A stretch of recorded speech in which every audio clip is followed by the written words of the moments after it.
Bonjour, merci de nous rejoindre pour Vie en Église. Rome s'apprête à vivre une année 2025 exceptionnelle en accueillant le jubilé de l'Espérance, une période de renouveau spirituel pour toute l'Église. Pas moins d'une quarantaine de rendez-vous sont déjà programmés, dont le jubilé des jeunes du 28 juillet au 3 août. Et dans le diocèse de Besançon, on se prépare déjà activement. Alors découvrons cette phase préparatoire avec Elena Carré, apôtre pour le doyenné de Besançon, et Antoine Ruffoni, apôtre pour le doyenné de la Plaine de Grès. Elena, Antoine, bonjour. Bonjour. Bonjour. Alors ce terme d'apôtre peut peut-être surprendre. Pourquoi apôtre, Antoine ? Alors moi je dirais que apôtre parce que quelque part on est envoyé en mission dans tout le diocèse de Besançon pour faire connaître au maximum de jeunes ce qu'est le jubilé des jeunes pour ceux qui seraient intéressés. Voilà, vous portez une mission et vous allez annoncer en quelque sorte la bonne nouvelle. Oui, c'est ça. Elena ? Oui, il y a aussi cette idée que généralement on est plusieurs par doyenné, donc cette idée un peu de partir deux par deux, comme l'a dit Antoine, dans tout le territoire du diocèse. C'est vraiment cette idée-là et partager du coup cet événement. Voilà. Ça rappelle les disciples sur le chemin d'Emmaüs. Voilà. Alors justement, présentez-nous un peu vos doyennés respectifs et quelle est votre mission sur ces doyennés. On commence par toi, Antoine, donc Alors, pour la Plaine de Grès. Alors voilà, je suis apôtre avec Florent Goris, que je salue, pour la Plaine de Grès, le doyenné de la Plaine de Grès. Alors, c'est plutôt, on va dire, un doyenné assez rural. Donc, pour trouver des jeunes, c'est un petit peu plus compliqué, mais pas impossible.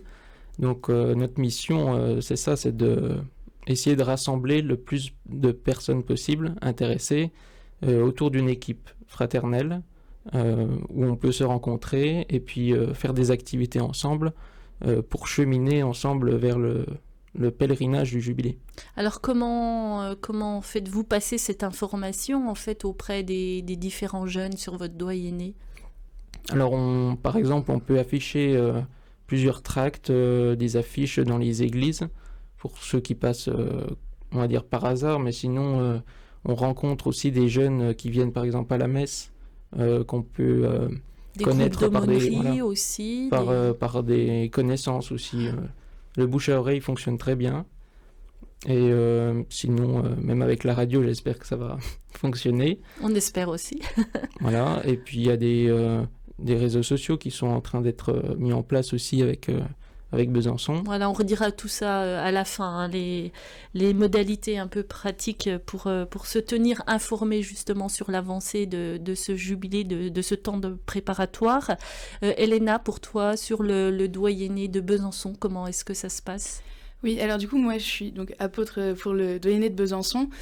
Alors Besançon c'est quand même une ville assez étudiante, voilà, et donc pareil, Antoine en a parlé, les affiches, les flyers, mais aussi tous les événements diocésains et aussi tout ce qui est lié au catéchuménat, par exemple. Aussi, il y a un appui très fort, c'est l'Escale Jeune, qui est donc la maison diocésaine pour les jeunes, où il y a l'aumônerie et des soirées avec des activités pastorales. Donc c'est un appui très fort pour pouvoir partager cet événement et informer les jeunes. Donc l'Escale Jeune où tu résides. Exactement, oui. Donc c'est peut-être plus facile aussi, voilà, oui, pour toucher. C'est un vivier de jeunes, donc c'est plus facile pour toucher tous ces jeunes. Donc voilà un peu pour vos missions respectives. Tu es toute seule sur Besançon comme apôtre ? Oui. C'est vrai, on recherche, voilà, mais c'est pas forcément évident. Mais voilà, nous apôtres, on peut s'appuyer aussi sur les curés des paroisses. Et à Besançon, voilà, j'ai aussi du coup les responsables. Je pense par exemple à Pierre Santa Maria, qui est responsable du service évangélisation Jeunes et Vocations, voilà, qui est un fort appui. Donc la proximité aide aussi, même si je suis seule en tant qu'apôtre, voilà. Antoine, dans chaque doyenné, il y a un apôtre ? Un ou deux ?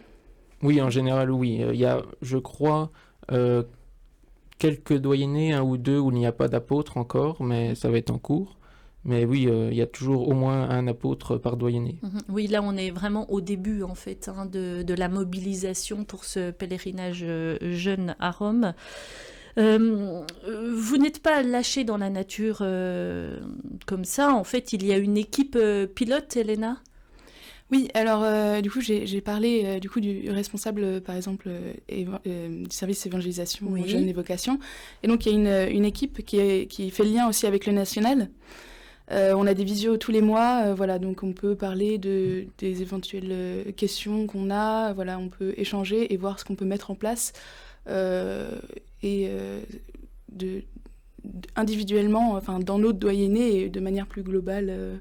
On en reparlera avec la journée du 16 mars. Tout à fait. On va revenir sur les initiatives qui sont déjà prises dans vos doyennés respectifs. Avant cela, pour motiver peut-être les jeunes qui nous écoutent, eh bien, il faut les informer. Donc, on a dit que vous serez à Rome du 28 juillet au 3 août. Le programme de cette semaine romaine s'inspire des Journées mondiales de la jeunesse, clairement, Antoine ?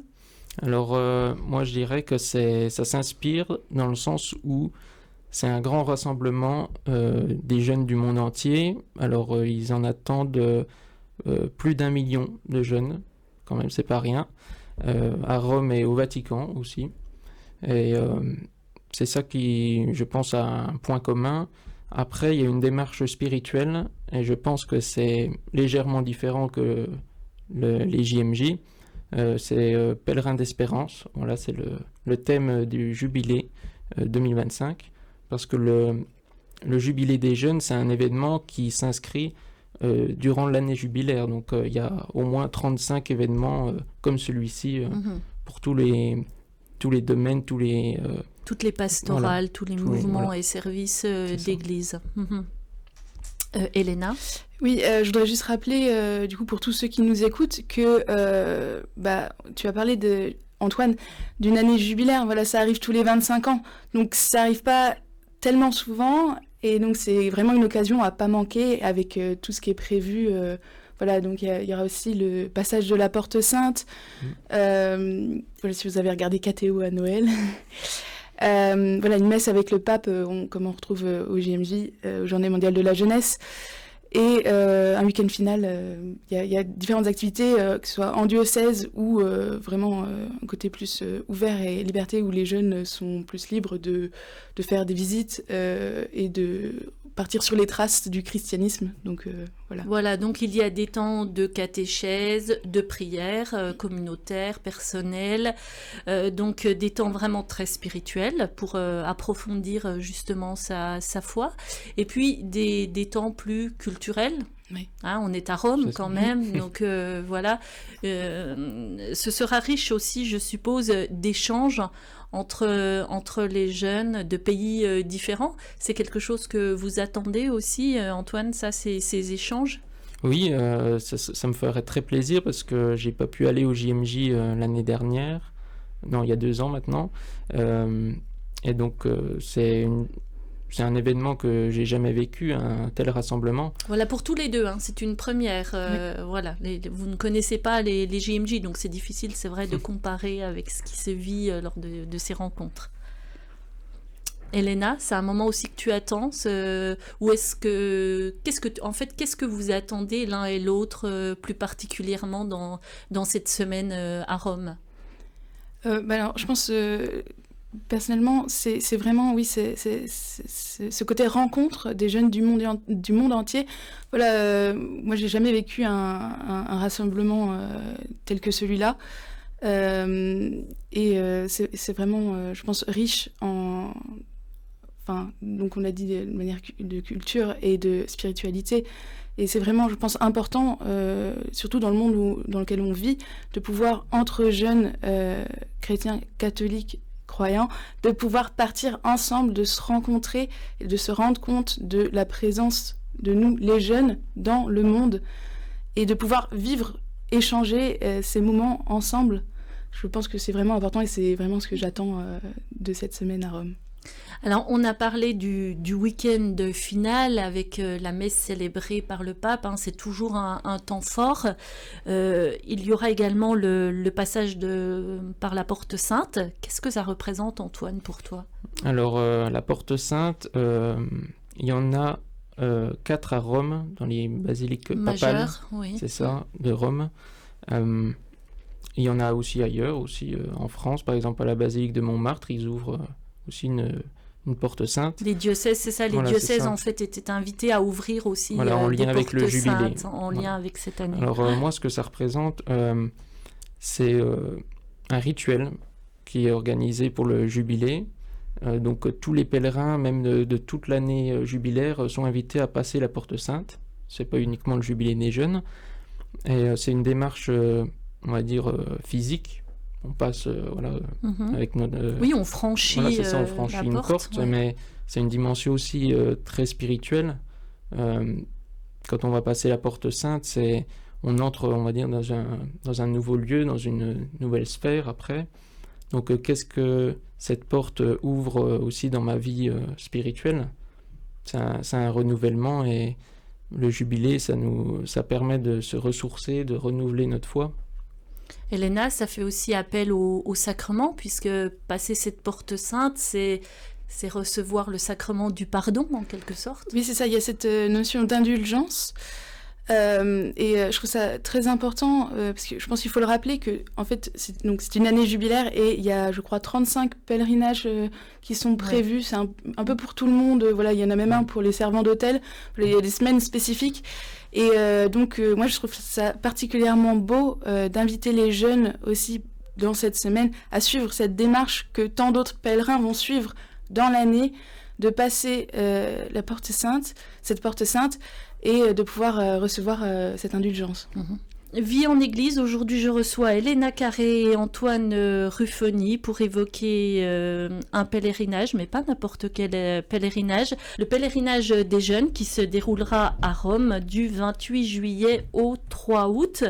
Alors maintenant que nous avons présenté un peu ce pèlerinage et les temps forts qui vont se tenir à Rome, j'aimerais qu'on en revienne dans notre diocèse, voir déjà un peu les modalités pratiques, Elena. Il est temps de s'inscrire pour ce pèlerinage? Oui, alors les inscriptions vont bientôt ouvrir. Voilà, normalement elles vont se terminer fin mars ou courant mars. Voilà, ça va être reprécisé. Il faut avoir entre 18 et 35 ans. Mais maintenant, les personnes mineures peuvent aussi partir pour notre diocèse dès lors qu'elles vont avoir 18 ans dans l'année. Donc, donc les personnes nées en 2007 peuvent partir également. D'accord, donc on ouvre aux 17 ans en fait. Exactement, oui. Antoine. Voilà, j'ajouterais qu'il faut une autorisation des parents, et il y aura, on va dire, un tuteur qui accompagnera un mineur pendant le pèlerinage. Donc la période d'inscription en fait est relativement courte quand même, donc il ne faut pas perdre de temps. Combien coûte ce pèlerinage à Rome, Elena? Oui, alors en fait, il y a une sorte de une fourchette. Une fourchette, exactement, pardon. Donc c'est entre 500 et 600. Voilà, l'idée c'est 550 et un peu... parce qu'on sait que du coup c'est 18-35 ans, donc il y a beaucoup d'étudiants, les moyens c'est pas forcément évident. Alors maintenant, on pourrait se dire c'est beaucoup, voilà, mais c'est aussi notre rôle d'apôtre, c'est de mener des actions avec les jeunes motivés. Et donc ces actions dans les paroisses servent à financer ce voyage et de réduire les coûts pour chacun. Voilà.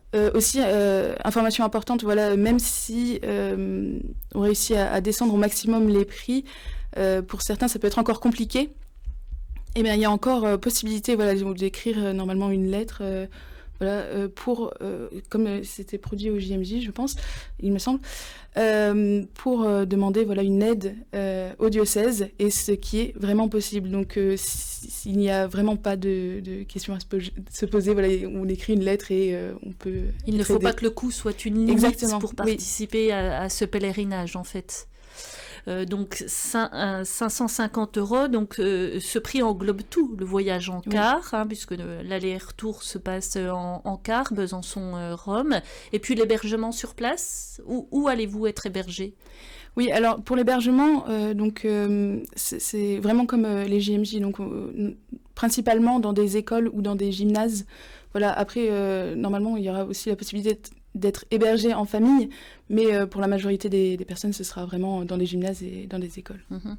Alors, Antoine, Elena nous a parlé d'esprit d'initiative pour organiser dans les doyennés des animations qui rapporteront un peu d'argent pour aider au financement de ce voyage. Est-ce que pour le doyenné de Gré, il y a des choses déjà qui sont en route ?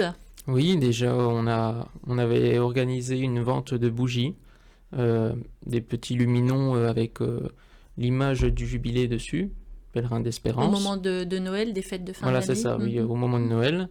Normalement, la semaine prochaine, il y a encore un carton qui devrait arriver pour les vendre. Ça peut être vente de nourriture aussi, c'est un projet. À la sortie de la messe, par exemple. On fait des gâteaux, des crêpes, des... Voilà. Sucrés ou salés. Ouais. Et là, on programme avec Florent Goris, mon binôme, il est accordéoniste, donc on prévoit la nuit des églises à la basilique de Gré. Donc c'est un événement, on va dire, national. Vous avez déjà la date ? Non, pas encore. Non ? Alors vous nous tiendrez au courant, comme ça on relaiera l'information sur notre antenne. Très bien. Donc déjà pas mal de choses en fait, Oui. et des jeunes autour de vous qui justement vous aident à l'organisation de ces animations. Oui, par exemple, il y a une jeune de la paroisse de Dampierre qui est servante, qui communique pas mal aussi. Et pour l'instant, on est à peu près 7 pèlerins pour le jubilé, dans le doyenné de Gré. Pour toi, Léna, sur Besançon, pareil, déjà des choses d'organiser ou en prévision ? Oui, alors je rejoins ce qu'a dit Antoine. Vraiment, il y a cette idée de, par exemple, vendre des veilleuses, voilà, vendre de la nourriture. Voilà, donc c'est vraiment quelque chose qui est en cours. Voilà, on essaye de motiver aussi donc les jeunes qui veulent partir pour bien comprendre que voilà, c'est vraiment une démarche. On chemine ensemble vers cette semaine. Voilà, donc c'est important. C'est pas seulement pour récolter de l'argent, mais c'est vraiment pour entre guillemets travailler ensemble, cheminer ensemble vers le jubilé des jeunes. Voilà, il y a aussi on organise des soirées, par exemple, il y en a déjà une à l'Escale Jeune, d'information, voilà, où on peut organiser des soirées de louanges, etc., pour motiver encore des jeunes. Voilà, sachant qu'on est aussi aidé, on a des supports du national, voilà, on peut avoir des sortes de quiz et tout ça qui sont faits exprès pour donner les bonnes informations et qui sont vraiment pensés au mieux, quoi. Alors, en vous écoutant, je me dis que vous mettez en route des jeunes sur ce chemin de pèlerinage, mais vous mettez aussi en route des adultes, des gens plus âgés, qui peuvent, en les informant, en prenant part aussi, en versant, en faisant un don. Donc, c'est intéressant, c'est toute la communauté, en fait, qui est derrière vous, Antoine. Oui, c'est ça. Je voudrais ajouter, la nuit des églises se passera en juin, mais j'ai plus la date en tête exactement. Mais on le sera redira, oui, on le redira sur l'antenne. Ce sera après les inscriptions, mais ça n'empêche pas de faire des actions pour récolter des fonds, même après les inscriptions, pour, on va dire, rembourser aussi les pèlerins. Et pour rejoindre ce que je disais, cette nuit des églises ne sera pas réservée aux jeunes. Voilà, les gens plus âgés pourront y participer et apporter leurs dons. La notion aussi de pèlerinage peut faire l'objet d'un cadeau à l'occasion d'une profession de foi, d'une confirmation de Elena. Oui, c'est très vrai. D'ailleurs, on peut faire un don soit à une personne en particulier, soit à un doyenné. Voilà, donc c'est vraiment quelque chose qu'on peut offrir. Et même si on veut aider les jeunes en général de son doyenné ou d'un autre doyenné, voilà, on peut voir avec le diocèse, avec différents services. Antoine ? Voilà, il y a aussi une défiscalisation qui sera mise en place aussi pour, par exemple, même des entreprises, un mécénat qui peut être mis en place. Voilà, donc pas de raison de ne pas participer de près ou de loin à ce pèlerinage. Alors, une journée de préparation en quelque sorte aura lieu pour tout le diocèse le 16 mars, Elena. Oui, donc on a prévu une journée donc, le 16 mars qui réunira tout le diocèse, toutes les personnes intéressées pour le jubilé des jeunes. Voilà, donc on travaille dessus. L'idée, c'est de pouvoir redonner des informations clés et pouvoir vraiment déjà rencontrer tous les autres jeunes du diocèse qui souhaitent partir. C'est vraiment un début de lien diocésain avant de partir tous ensemble et c'est vraiment un moment fort dans cette démarche vers le jubilé. Vous espérez être combien à partir, Antoine ? À partir avec tout le diocèse? Oui, pour le diocèse de Besançon. J'espère plusieurs centaines. Et autre temps fort, hormis ce 16 mars, consolation, Antoine, Elena. Oui, alors Consolation, donc cette année on essaye de lier, donc Consolation c'était un rassemblement diocésain des jeunes. Voilà, avant c'était des 13 aux 25 ans. Là, cette année, on va essayer d'élargir jusqu'aux 30 ans. Voilà, donc il y a cette idée de garder ce même festival, mais d'adapter et de faire du lien avec le jubilé pour les majeurs.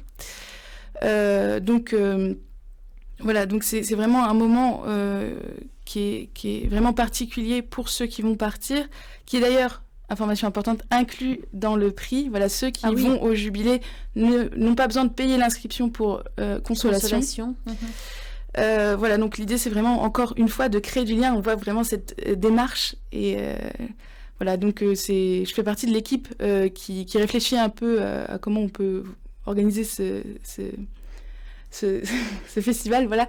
Donc en fait, il y aura une démarche pour les plus jeunes à Consolation et une autre démarche pour les 18, 30, voire 17, 35 ans qui partiront à Rome. Oui.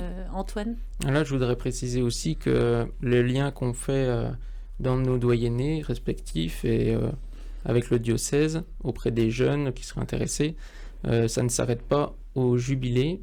Ce lien qu'on a avec les équipes fraternelles, c'est aussi pouvoir évangéliser et on va dire permettre d'avoir plus de connaissances et puis avoir plus de liens aussi avec les jeunes qui sont, on va dire, un peu dispersés partout dans notre diocèse.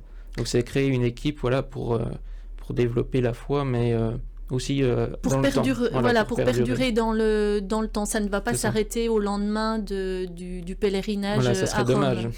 Tout à fait, Elena. Oui, pour rajouter à ce que tu viens de dire, Antoine, on a parlé tout à l'heure de l'implication Enfin, que c'était pas seulement les jeunes qui étaient impliqués dans ce pèlerinage, voilà. Et cette démarche après le jubilé, qu'est-ce qu'il y a après ? Il y a cette notion de témoignage, et c'est quelque chose de vraiment fort de pouvoir apporter aux autres du diocèse, aux personnes qui n'ont pas pu venir, soit à Rome toute l'année, soit au jubilé des jeunes en particulier, de pouvoir leur apporter un témoignage, leur dire voilà, j'ai vécu ça, on a vécu ça ensemble en diocèse. Et c'est vraiment quelque chose de beau de pouvoir témoigner ça après. Vous pensez, si je comprends bien, déjà à l'après-pèlerinage ? Oui, en quelque sorte. Après, il y aura les JMJ qui se déroulent tous les 2-3 ans, je crois. Et le prochain JMJ, c'est dans quelques années, mais c'est en Corée du Sud. Alors, ce sera plus compliqué sans doute quand même pour y aller avec le prix de l'avion. Donc, c'est encore plus une opportunité pour le jubilé des jeunes. Voilà, profiter de Rome en fait, puisqu'il y aura sans doute qu'une petite délégation pour la Corée. Oui, on parlait que sans doute que le prochain grand événement après le jubilé des jeunes, ce sera en 2030. Donc voilà, donc le jubilé des jeunes, c'est vraiment l'occasion pour ceux aussi qui vont avoir 35 ans ou qui ont 35 ans. C'est un peu entre guillemets, leur dernière chance de partir dans un festival international, une rencontre. Jeune, exactement. Voilà. Puisqu'à 35 ans, on fait partie encore des jeunes à la pastorale du diocèse de Besançon. Si vous aviez à donner quelques motivations comme ça à des jeunes qui nous écoutent, qu'est-ce que vous leur diriez ? Qu'est-ce que vous auriez envie de leur transmettre à ces jeunes? Donc on a bien entendu, si Elena qui nous disait, si vous avez 32, 30, 34 ans, c'est le moment ou jamais, puisqu'après ce sera trop tard. Antoine, toi, quelle motivation est-ce que tu mettrais en avant? Alors déjà, on va dire le jubilé des jeunes à Rome, pour tous ceux qui nous écoutent, qui sont dans la période, la tranche d'âge. Déjà, je trouve, même pour moi, c'est une chance, parce qu'il y a des jeunes, malheureusement, qui seront trop jeunes, qui auront par exemple 13, 14 ans, voilà, et ils n'auront pas la chance de partir. Il faudra qu'ils attendent, par exemple, 25 ans. Voilà, il faudra qu'ils attendent plus tard. Et même pour les personnes qui seront trop âgées pour le jubilé des jeunes, il y a quand même un pèlerinage diocésain en octobre 2025. Oui. Donc c'est pas non plus... Voilà, c'est pas fermé. Voilà. Même si vous n'êtes plus jeune, vous pouvez partir à Rome avec le diocèse de Besançon. Voilà, et puis je dirais, il y a des personnes qui nous écoutent qui ne seront pas forcément très croyantes ou pas pratiquantes, mais qui seraient peut-être intéressées. Et on ouvre les portes à tout le monde. Et pour moi, c'est une belle démarche, déjà même culturelle et spirituelle. Et voilà, nous, on porte l'espérance en nous pour la rayonner, pour transmettre notre foi, l'amour. C'est des très belles valeurs. Et voilà, on ne va pas faire un voyage et puis on ne va pas les brimer. Voilà, il y aura pas... Ce sera très très beau et il y aura... On ne force personne, mais on invite tout le monde à venir. Voilà. Pour vivre un beau moment, tant pour sa foi que pour ces échanges internationaux. Eh bien, si Elena et Antoine vous ont convaincu, il vous reste à suivre donc par différents moyens de communication l'avancée, cette progression vers Rome pour les jeunes. Un site internet, évangélisation.jeune.vocation@diocèse-besançon.fr, une page Instagram, jeune.diocèse.besançon, un Facebook, évangélisation jeune vocation Besançon, un numéro de téléphone aussi si vous souhaitez vous renseigner, le 06 20 79 29 58, 06 20 79 29 58, c'est le service de l'évangélisation des jeunes. Alors ne passez pas à côté de cette belle aventure humaine et spirituelle, comme vous l'ont confirmé nos deux invités, Elena et Antoine. Merci.